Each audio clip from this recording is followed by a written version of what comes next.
What's happening, guys? Welcome to our WWE 2K15 Audio Universe Mode series. This is episode 10. We've been building up to this and we're finally here. This is our NXT special combined with just a little touch on what happened this past week on Monday Night Raw. I would say it was better than the Raws they've been producing these past couple of weeks. Probably because it's the Raw before their pay-per-view, Battleground, this Sunday.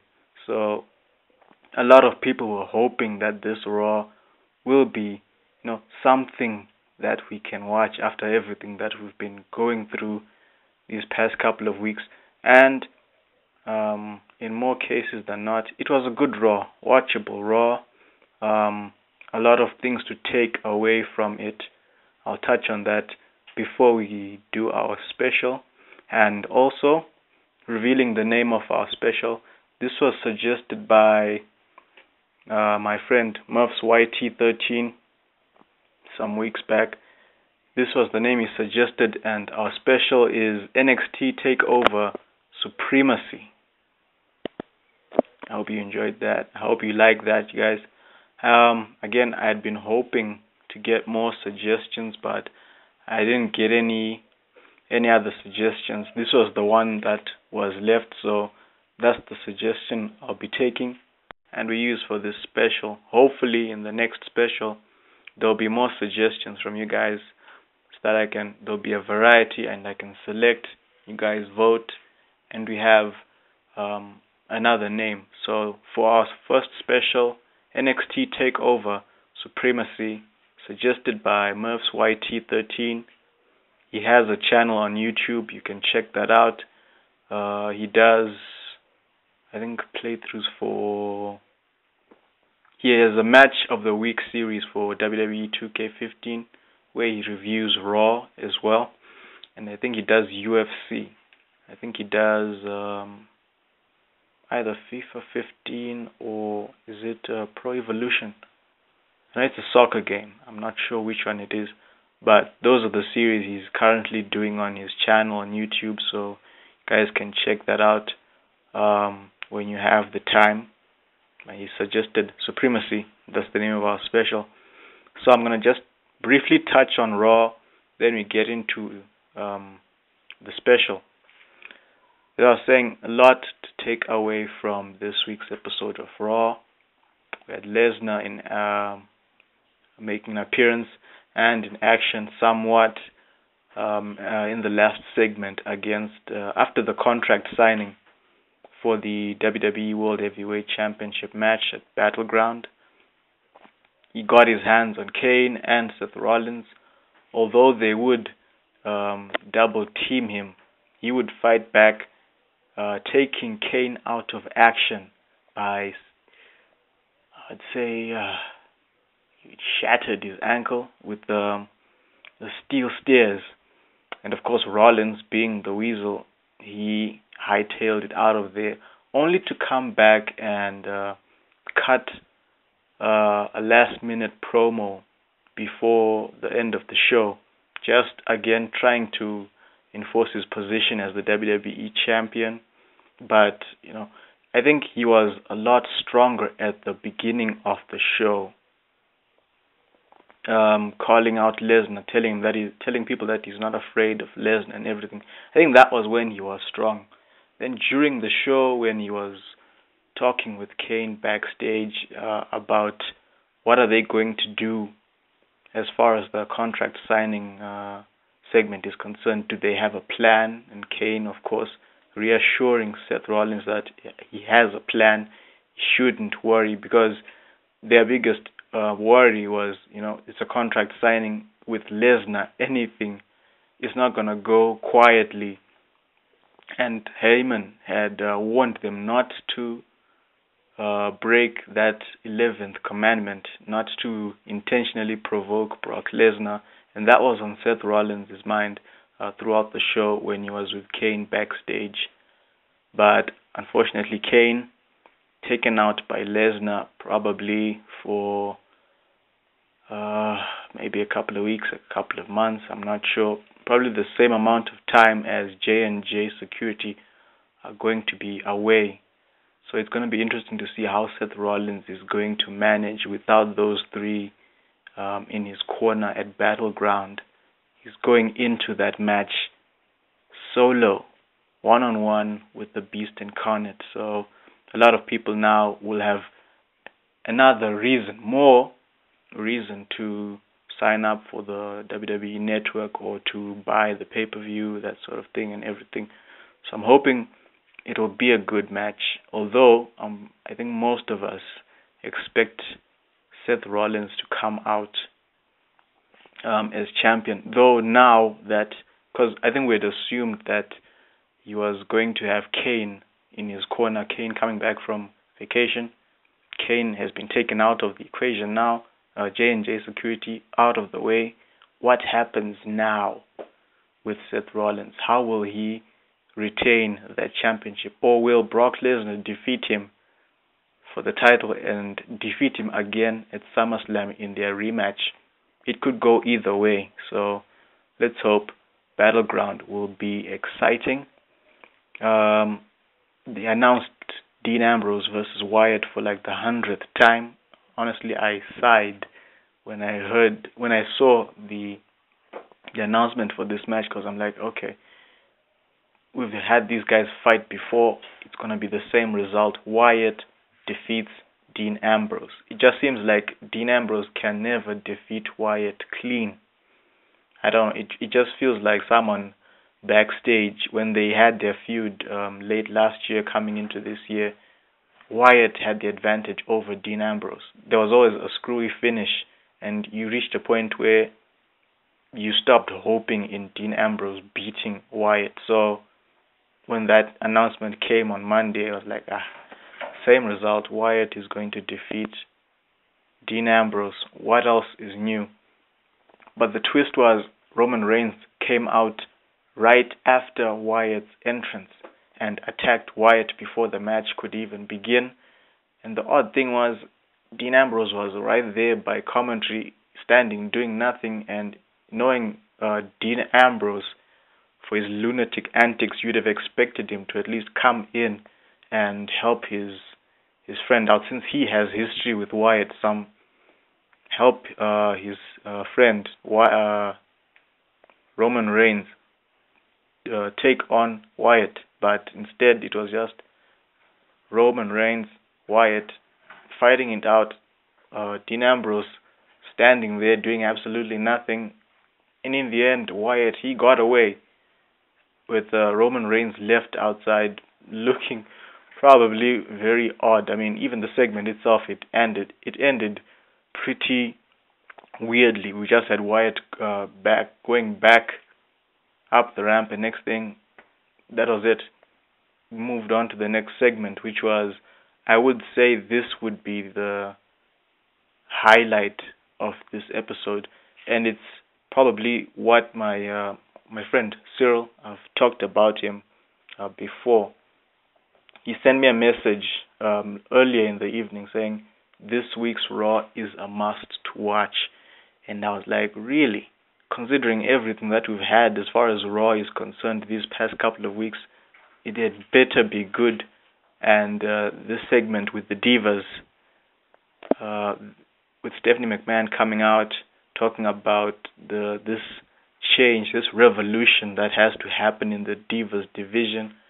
And then next thing you know, we had Paige getting her backup finally, which was in the form of the NXT top three Divas, Sasha Banks, Becky Lynch, and Charlotte. Although I was a little disappointed that Sasha Banks, she's the NXT Women's Champion, and yet she didn't come out with the championship. What happened there? That was really odd. I don't know if a lot of people noticed. Maybe they did, maybe they didn't, but I certainly did.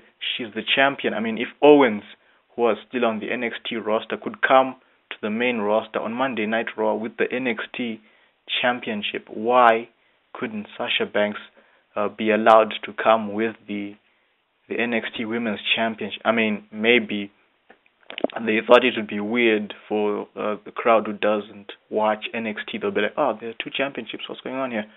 But either way, that would have still given them a reason to start watching NXT, because here's the NXT Women's Champion standing in the ring with the Divas Champion. Anyway, Sasha and Nikki, I think they had some action during that segment when they were all fighting each other. That should have been another reason for them to fight. You have your NXT Women's Champion, you have the Divas Champion, they're fighting. People now know who Sasha Banks is. She's the NXT Women's Champion. You've seen the championship now. There are two top divas. But, well, maybe they didn't want the Divas Championship to look bad, considering how this segment ended with Team Bella outside, and we had Paige, Charlotte, and Becky Lynch staring down with Naomi, Tamina, and Sasha Banks. Another odd thing, you're like, why is Sasha teaming up with Naomi and Tamina? They're not exactly part of the Paige versus Team Bella equation. They didn't even step up to help Paige. They are not on her side. They are not on Team Bella's side. So why is Sasha coming from NXT? You'd have thought that she's coming to team up with Paige, but what we ended up having was 3 versus 3 versus 3. So I wonder what this is going to build up to. Hopefully something meaningful. Hopefully something that will not only make the NXT ladies look good on the main roster, but also the divas on the main roster. Make them look good as well, and everyone benefits from this time while we have these incredible NXT women out on the main roster. Let them be the change that the main roster needs right now. So I hope they'll make use of what is developed. With, of course, tag team action, 3-on-3, New Day versus the Primetime Players with the help of Mark Henry. Babyface again. He was a heel. Babyface, heel. Now he's babyface again. So I wonder what they're going to do with him. It was a good match. Ended with the Primetime Players and Mark Henry's victory. He also did the $1 million dance, which was quite cool. At least he's cool enough to do that. We had Barrett versus R-Truth again for the 100th time, but I'm glad that it's going to come to an end at Battleground, although it's going to be a kick-off match, but it doesn't matter. At least just let it end. And the stipulation for their showdown is it's a battle for the crown.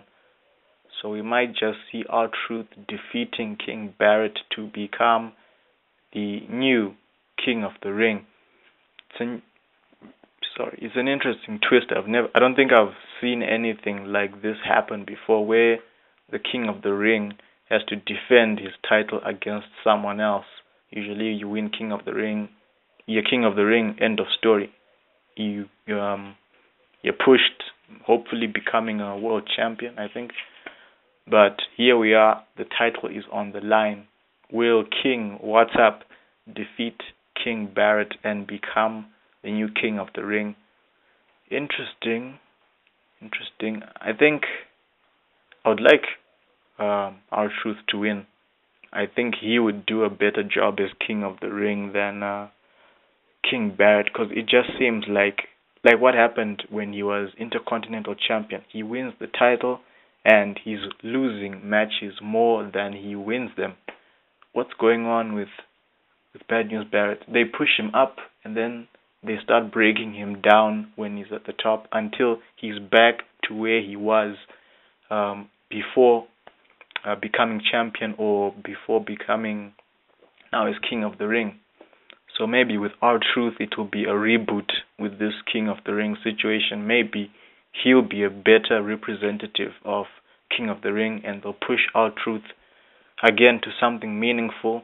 But then you ask what happens with King Barrett. Bad News Barrett, whichever way. What happens to him if he loses this match at Battleground? So I'm looking forward to it. See what happens there. I also forgot to mention that we had tag team action. Yeah, we did. We had Randy Orton teaming up with the Intercontinental Champion Ryback against Big Show and Sheamus, with The Miz at commentary once again. Of course, it was a good match. I had no problems with it, but again, emphasizing on what are they going to do with Sheamus and Randy Orton. In the previous episode, I had suggested that why don't they fight for the briefcase? That's an idea, because right now it just seems like they're feuding for, something that might have happened a while back, which we've probably forgotten. We don't even know why are they feuding all of a sudden. Maybe it was, did they go head to head at Money in the Bank in that match? Did something happen there? I certainly don't remember. But anyway, here they are feuding. They're going to have a match at Battleground. What for? What happens forward? Who's going to win? Also, the Intercontinental Championship, Big Show, Ryback, and The Miz. Pretty sure that Ryback will retain. But what happens going forward with Ryback? Who will step up to challenge him? An idea that I've got, maybe Dean Ambrose could be the guy who defeats Ryback. Maybe later on, when they feel like someone new should step up to take the Intercontinental Championship. Because let's not forget that Dean Ambrose, when he started a feud with then champion King Barrett months ago, and unfortunately that turned from being a one-on-one affair to being, a multi-man situation where the championship was being passed around between superstars, and which culminated in that ladder match at WrestleMania. So maybe Dean Ambrose could feel like, well, he didn't get a chance to fight for the Intercontinental Intercontinental Championship. Maybe this is his time.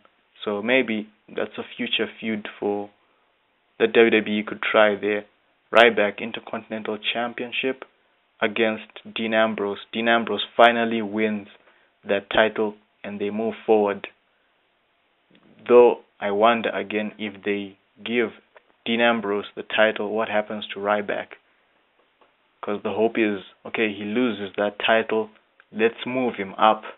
But looking at the WWE title picture right now, is there any room for Ryback if he loses the Intercontinental Championship? Or will they have him go for the US title, which has had its prestige restored and elevated by John Cena being champion? Maybe they'll have him go for the US title. But the idea should be, if he loses the Intercontinental Championship, he shouldn't fall back into mid-card or anything. He should continue going up because people are liking him now. He's a fan favorite. People are, I don't think they are chanting, the Goldberg chant, which I found really annoying. But they're no longer doing that. They're behind Ryback though. So they shouldn't waste that. They should make use of that. If he loses the Intercontinental Championship later, what's the way forward? That's the situation there. Of course, Ryback and Randy Orton, they defeated Big Show and Sheamus. We also had the US Open Challenge. Cena was looking for another guy to take on for the title.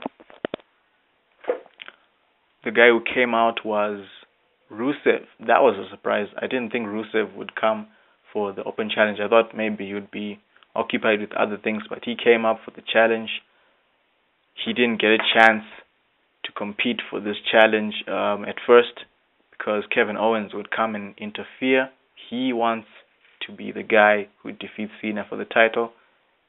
After Owens came out, Cesaro would pop out, and what next turned out to be a triple threat between these guys. The winner facing Cena for the title afterwards. Best match of the evening, I would say. Cesaro looking strong, Owens looking strong, Rusev looking strong. Everyone was a winner at the end of this triple threat match. It doesn't matter who lost, everyone performed well. It was a great match. Rusev would get the victory after Owens, right in the middle of the match. He's had enough. He walks away, leaving Cesaro and Rusev to fight it out. Rusev would get the win, but he was exhausted. Cena, fresh, because he was on commentary the whole time. He was fresh. Didn't take him long to put Rusev away and retain the championship. Of course, Owens would pop back, just like the classic heel, taking out Rusev with a pop-up powerbomb and going after Cena as well, just to remind him that Battleground, I'm the guy who's going to take that championship away from you. So that's a big match. Although it looks like they've set Cesaro aside, so we're continuing with Cena versus Rusev one-on-one for the US Championship at Battleground. But maybe in the meantime, Rusev, Cesaro, they can have something to do until the US title situation has been sorted out. The assumption is Kevin Owens will defeat John Cena, and once he goes through the rematch, probably at SummerSlam, he can move on to a program with Cesaro. Even a program with Rusev wouldn't be bad. Would be an interesting match, rivalry between them. They can actually put on something spectacular. They're both physical guys, hard-hitting, brutal matches. That's what I would expect between Kevin Owens and Rusev. So that's another option. Kevin Owens, Cesaro, Kevin Owens, Rusev. Something that they can all benefit from and keep them occupied, rather than you push them and then all the way back down to mid-card doing nothing. So I'm just hoping for that. The Tough Enough crew, they came out, I think just for the fans to see who they were, for those who don't watch Tough Enough.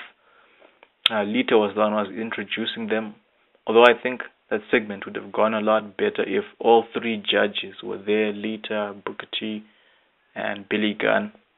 It would have been cool if they were all there. What was interesting about that segment was Patrick and Zizi. They got the best reaction from the crowd out of all the current Tough Enough competitors. It's Wednesday today. I haven't watched Tough Enough yet, so I'm not sure who was eliminated last night. Hoping to watch that tonight.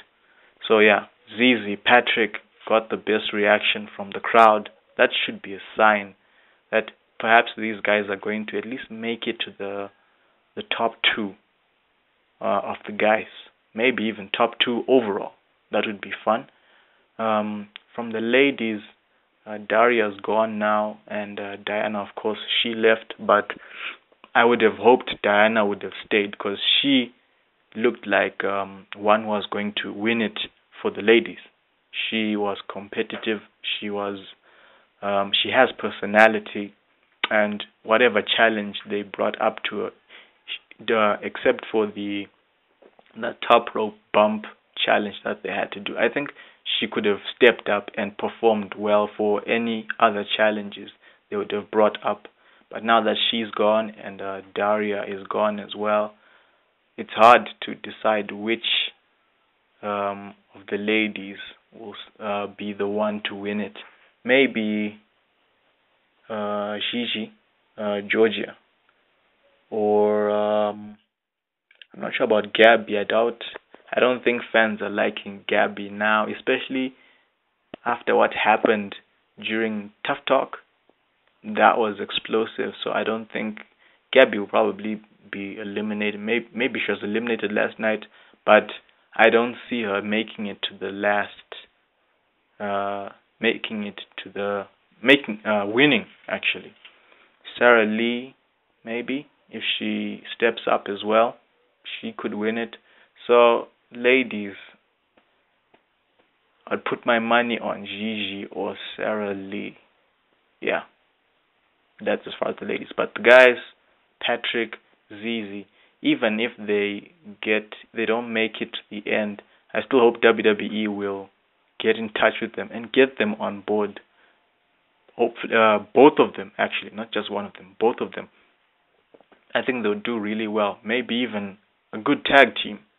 I'm thinking ahead, I know, but Zizi and Patrick, I think they are the best candidates to win Tough Enough, and it would be unfortunate if WWE doesn't contact them after Tough Enough, give them a try, and get them on board because the fans love them. They are passionate about what they do. They've got personalities, and given time to be molded into WWE superstars, I think they can pull it off. So that was that segment with Stardust versus Neville. Shocking that Cody Rhodes would come back as Stardust instead of coming back as Cody. But maybe they didn't want it to seem like they turned him back to Cody and to take advantage of the fact that he's back as Cody because of Dusty Rhodes' passing. But he's back as Stardust. He started a rivalry, a feud with Neville in a classic villain versus superhero. I'm hoping that it'll work out. We'll see how far this goes because I think, as a villain, Stardust could actually be an interesting villain to Neville's superhero persona that they've given him now that he's appearing in comics. They should do something about that. Make it a long-term feud leading up to something that both of them can do. Of course, with the contract, I touched on that at the beginning. Contract went well, of course, breaking down into Lesnar versus Seth Rollins and Kane. Kane being taken out of action by Lesnar. Rollins fleeing the scene until Lesnar, of course, left. Then coming back into the ring, cutting that promo just to emphasize that he'll be the guy to stand tall at Battleground. And then he turned against Kane. The plan that they were talking about backstage was gone. Kane is out of action. Seth Rollins was angered about that, attacked Kane, and left. So now we have Seth Rollins on his own again. Everything that happened these past couple of weeks, building up that relationship, fixing it, I would say, with Kane and J&J. Now that they're out of the picture, he's on his own again. He's turned his back on Kane.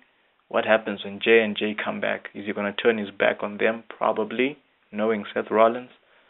So now that makes Battleground interesting. What happens next? Interesting stuff. So that was Monday Night Raw. Best Raw, I would say, out of all the Raws we've had after Money in the Bank. Honestly, it was some ridiculous stuff. So this Raw, at least, there was stuff we could take away from it. Good stuff, though. So, after that, now we move on to our NXT special, TakeOver, Supremacy, and our opening match, tag team action. The team we've been seeing come up from scratch these past couple of weeks. And action now on their first special. It's G2, Justin Gabriel, and Corey Graves taking on a mystery team. Now these guys, they've been working their way up, defeating Los Matadores in their first outing. And then week 2, they took on Fandango and Adam Rose. And this past week, that's when they announced that they would be here at the special, taking on a mystery team, just to put them into, officially introduce them into the active tag team division. And the guys they would be taking on tonight are Sami Zayn and Neville.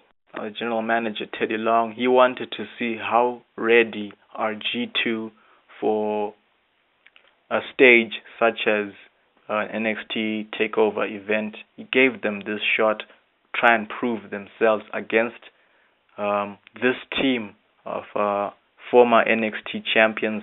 Of course, Neville is a two-time NXT Tag Team Champion. First time he was teamed up with a guy named Oliver Gray. I think they had a team called British Ambition, and he was Tag Team Champion with Corey Graves. See now, so there was some history between Corey Graves and Neville, and that played a part in this tag team match, because for Corey Graves, it's a chance to show Neville that since they were tag team champions, Corey has improved. He's gotten better. He's in tag team. He's in the tag team division again, but he's better than he was when he was tag team champions with Neville. And Neville could see this in this match, and he realized that he cannot take Corey Graves for granted. He cannot take him lightly. He has to take him seriously, and that's what he did, which made their encounter in this match all the more meaningful. Back and forth action. Of course, there was no trouble between Justin Gabriel and Sami Zayn. For Gabriel, it was his chance to test himself against this former NXT champion, this world-renowned superstar. Chance show him that he's capable of being a tag team performer and a singles performer. No problem for Zayn. He brought in his A game. He wanted to see what Justin Gabriel can bring to the table, and can he work hand in hand with Corey Graves in this tag team situation. Despite the stiff challenge from Sami Zayn and Neville, G2 proved themselves to be ready for the active tag team division. Justin Gabriel hitting Sami Zayn with a forward Russian leg sweep before nailing him with the 450 splash, while Graves and Neville were duking it out outside, continuing their fight without the ref bothering them about being disqualified or being in the ring for too long. Justin Gabriel getting the win for G2. But that wasn't enough for this new aspiring tag team. Instead, they decided to take out their frustration on Sami Zayn and Neville. This is the team that the crowd was starting to get used to, starting to like and cheer for, and now that was all thrown away as they took out Sami Zayn and Neville, with the ref having to call other refs and backup to stop these guys from assaulting these former NXT champions. G2 turning their back on these two stars and the fans as they finally break into the tag team division. What happens moving forward? Will this continue between Corey Graves and Neville? What happens with Justin Gabriel and Sami Zayn? We'll have to find out as NXT continues. But at this special, G2 getting their first NXT special victory over Sami Zayn and Neville, breaking into the tag team division. And we move on to our second match of the evening, the triple threat for the NXT number one contendership. Winner will face the NXT champion. The winner of tonight's main event, they will face the winner there at our next NXT special, which will be happening 2 months from this one. So there'll be no special next month, special afterwards. So in this three-way, we had Samoa Joe, we have Mark Henry, and we have Kevin Owens.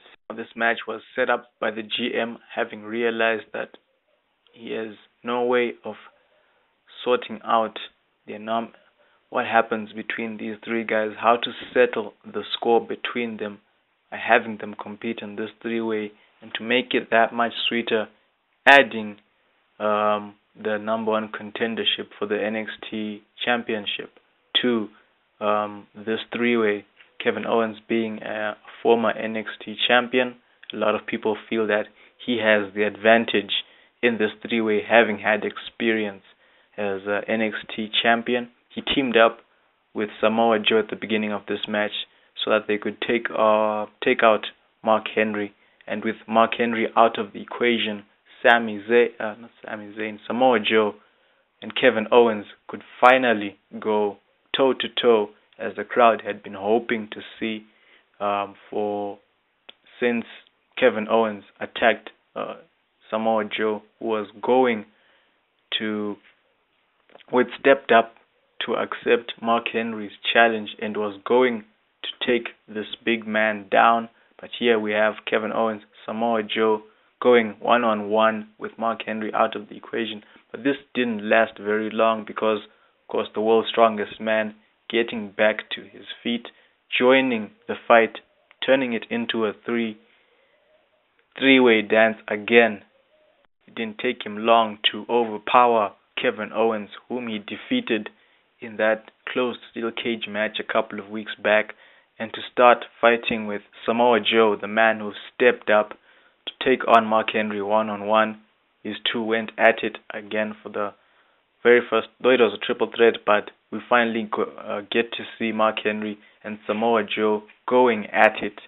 Perhaps a glimpse into the future for a future feud between these two guys. Samoa Joe not backing down from Mark Henry's challenge, taking the advantage over the world's strongest man up to the point where he feels confident enough to put the big man onto the second rope and bring him down with the muscle buster. And it looked like Joe was going for the win until Kevin Owens would come back into the equation, reminding everyone that this is still a triple threat. He's still around, but he has been waiting for his opportunity, letting these guys settle it out, wear each other out and down, coming back into the ring, hitting Samoa Joe over the head with a steel chair, and with Mark Henry down next to him, he drops Samoa Joe onto the chair as an insult to Mark Henry with the world's strongest slam. Kevin Owens, world's strongest slam, with Samoa Joe onto that steel chair, taking out Samoa Joe, and with Kevin Owens going over to get the win with a pin over Mark Henry. That's our number one contender for the NXT Championship, Kevin Owens, outsmarting Mark Henry and Samoa Joe, biding his time, letting these guys duke it out and exhaust each other, then coming back into the match, taking out Samoa Joe and going to pin Mark Henry, who was just taken out by Samoa Joe. So Kevin Owens will challenge for the NXT Championship at the next NXT special. But what happens in the weeks ahead for the upcoming month? He's become number one contender. What will Mark Henry and Samoa Joe have to say about the result of this match? Kevin Owens coming out on top, and we move on to match number 3. This is the steel cage match for the WWE Women's Championship. The champion, Bayley, putting the title on the line against a mystery opponent, a veteran in the Divas division, no stranger to championship gold. Who else, ladies and gentlemen, than Mickie James? The shock was more pronounced on Bayley's face than the fans attending this event. They were shocked, but Bayley's face was more than 1,000 words. Honestly, she didn't expect to see this living legend coming back, making her appearance at an NXT event to compete against her in her first title defense against a fresh challenger. Mickie James, as most of you know, she's currently on NXT, former WWE Women's Champion. I think she's been TNA Knockouts Champion and Women's Champion in other promotions. Many accolades. Check her out. She's got several championships under her belt, and she's hoping to add this new WWE Women's Championship to her resume, but she has to go through this upstart, this new young champion Bayley, who won the title at WrestleMania in that massive event, Battle Royal, then a ladder match to unify the Divas and the NXT Women's Championship. And here she is in a steel cage match against Mickie James. There's a chance for her to prove to this veteran that she is the future. And for Mickie James, it's a chance to see how ready is Bayley for the main event picture. How ready is she to lead the Divas division into the future as the WWE Women's Champion? And she didn't hold back in this match, bring in everything she's got, aiming to bring out that A game out of Bayley. And it took some time for the champion to work up to Mickie James's rhythm, her routine, her skill.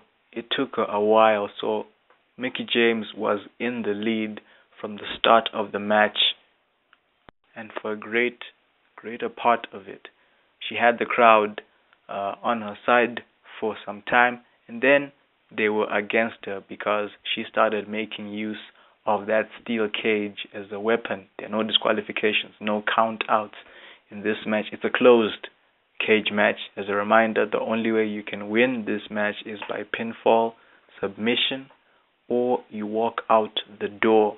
And Mickie James wanted the champion to fight for that win and fight for the championship, to defend it and retain it. But it was going to be an uphill battle for this young woman, Bayley. She had to fight the challenge from the veteran Mickie James. It reached a point where Mickie James had taken down the champion and was ready to walk out the door. She could have just walked out the door and won the match there and then. As a sign of disrespect, the crowd was already booing Mickie James just for considering that she could have easily walked out of this cage. But as she began to do so, the champion would get a hold of her to remind her that she's still in this match. She's still got some fight left in her.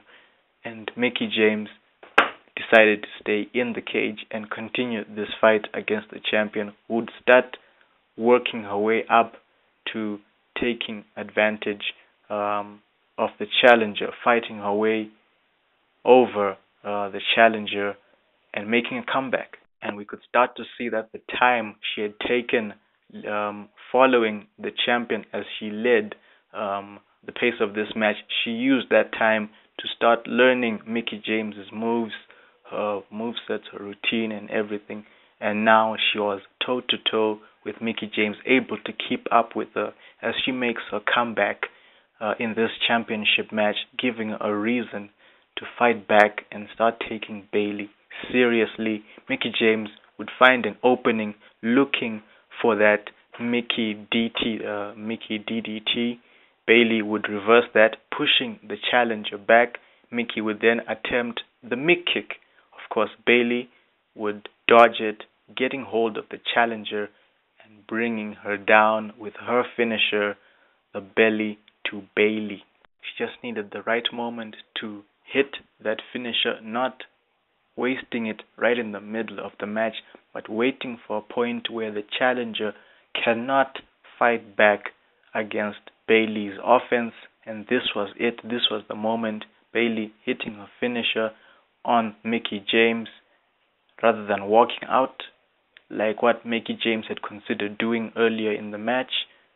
Out of respect, Bayley would pin the challenger for the 1-2-3, retaining the WWE Women's Championship and getting her victory, surviving her very first closed steel cage match, her first challenge against a fresh opponent, a living legend, you'd say, a veteran in the Divas division. And of course, to celebrate with Bayley over her victory, she would celebrate with Mickie James. No hard feelings against the young champion. the one half of the contenders for the WWE Women's Tag Team titles, Lita and Trish Stratus, who know Mickie James very well.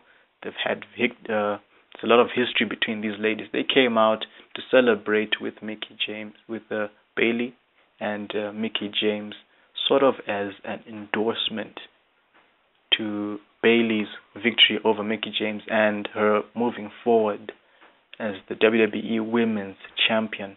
So that was her first challenge, Bayley overcoming that. But what happens now moving forward? Who will step up to challenge Bayley? Who will push her to the limit and perhaps dethrone her as WWE and become the new WWE Women's Champion? Or will Bayley overcome that challenge? How far will this championship reign go?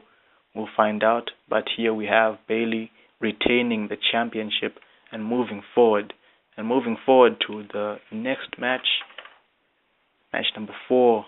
This is the 3 versus 3 six-man tag team match. The New Day taking on the Hardy Boys and their mystery tag team partner making his debut here at NXT TakeOver Supremacy. Who would the Hardy Boys be teaming up against New Day? The lights would go out and that heartbeat would start and everybody knew we've got the man who will not die, Matt Hardy. We've got the Enigma, Jeff Hardy. And here to team up with them, the Demon, Finn Balor, against New Day. 3 versus 3 tag team action. New Day, of course, unfazed by the arrival of Finn Balor to team up with the Hardy Boys. It just made them want to defeat this legendary team and their mystery partner all the more. But at the same time, for the Hardys, it just made them want to defeat the New Day even more as well, with the arrival of Finn Balor on their side to give them perhaps that advantage they've been looking for, that unique style that they'll need to take on the New Day. Now, rather than focus on taking on the Hardy Boys, who they've had some experience with over the past couple of weeks, New Day would focus their attack on the mystery tag team, the new guy, the Finn Balor. They would focus their attack on him, weakening him and making the Hardy Boys somewhat start to lose faith in Finn Balor, that maybe they made a mistake choosing him to be their partner for this tag team match.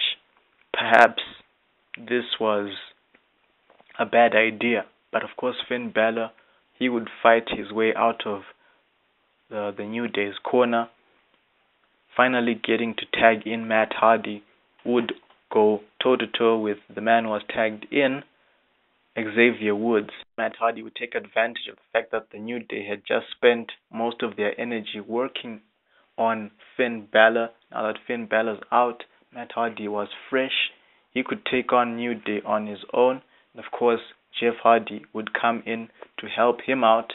And they, of course, made sure that the illegal guys, Big E and Kofi Kingston, couldn't come in to disturb Matt Hardy. And taking on Xavier Woods, Finn Balor coming in as well, with Jeff Hardy taking out Big E and Kofi Kingston. But Big E would get up early to tag himself in, taking Xavier out, and they would serve as a distraction for the ref, keeping him distracted, while Big E would deliver a low blow to Matt Hardy as he was calling for the twist of fate.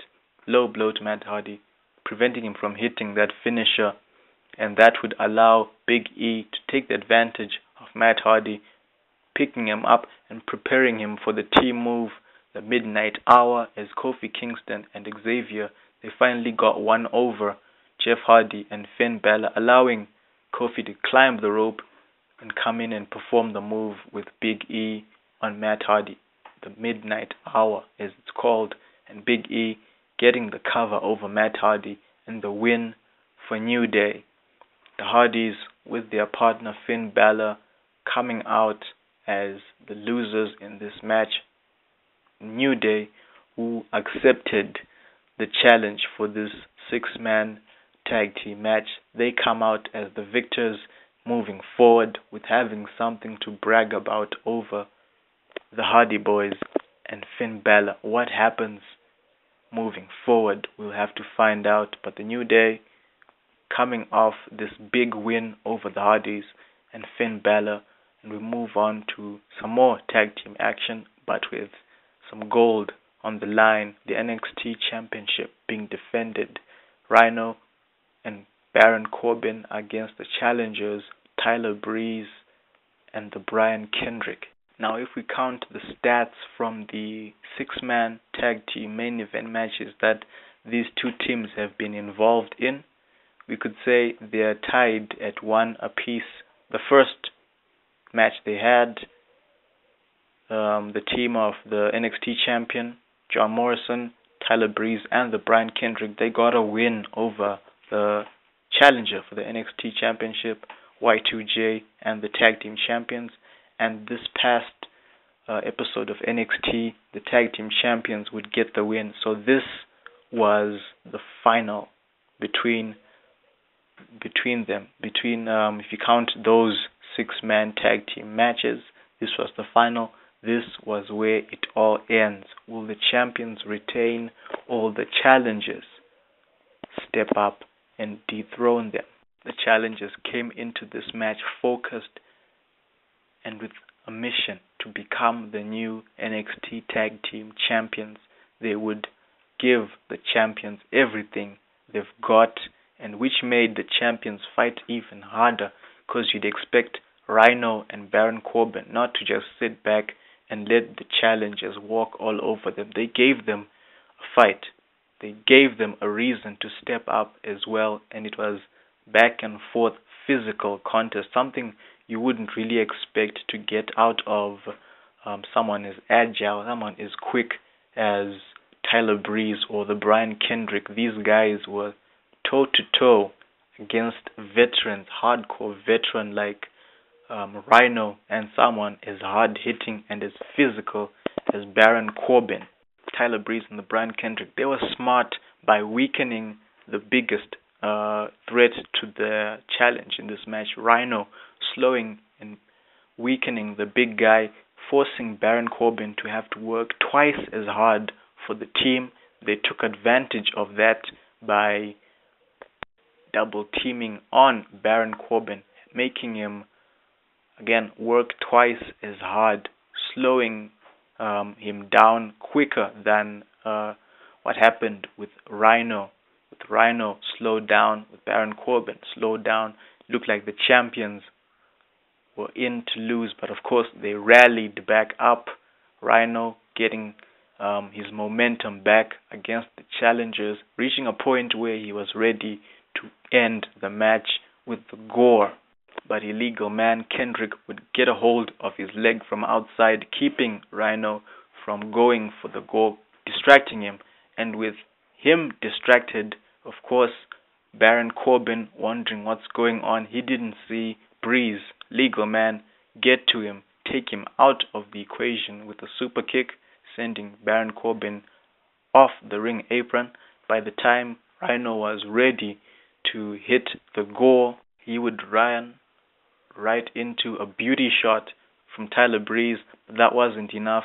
Tyler Breeze had to go for the supermodel kick as well to finish off the man beast. Rhino go for the cover, the 1-2-3, dethroning the NXT champions to become the new NXT tag team champions. The Brian Kendrick and Tyler Breeze defeat Rhino and Baron Corbin, becoming the champions.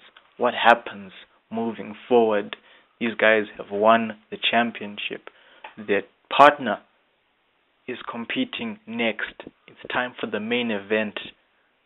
John Morrison defending the NXT championship against challenger Y2J Chris Jericho. Now, as you'd expect, the champion, he's all smiles. He's excited. He's in already celebratory mood because his teammates have just won the NXT Tag Team Championship, and it is up to him now to defend and retain the NXT champion, and all three of these guys can finally stand at the top of the NXT roster as the champions.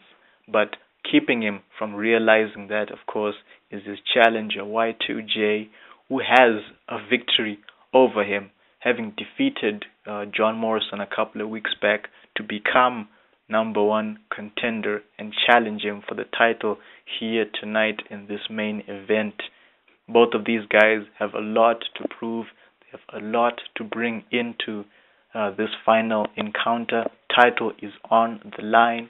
Neither of them can slip up or lose any momentum, and that is what made the champion take the early advantage first, because he's hyped. He's got that extra boost because he wants to be in celebrating with his partner. And for an early part of the match, he was leading Jericho. Jericho having to try and fight his way through John Morrison's offense, but the champion, he's in the lead. He's keeping the pace of this match on his side, and it took some time for the challenger to finally step up and fight John Morrison toe-to-toe and even the playing field.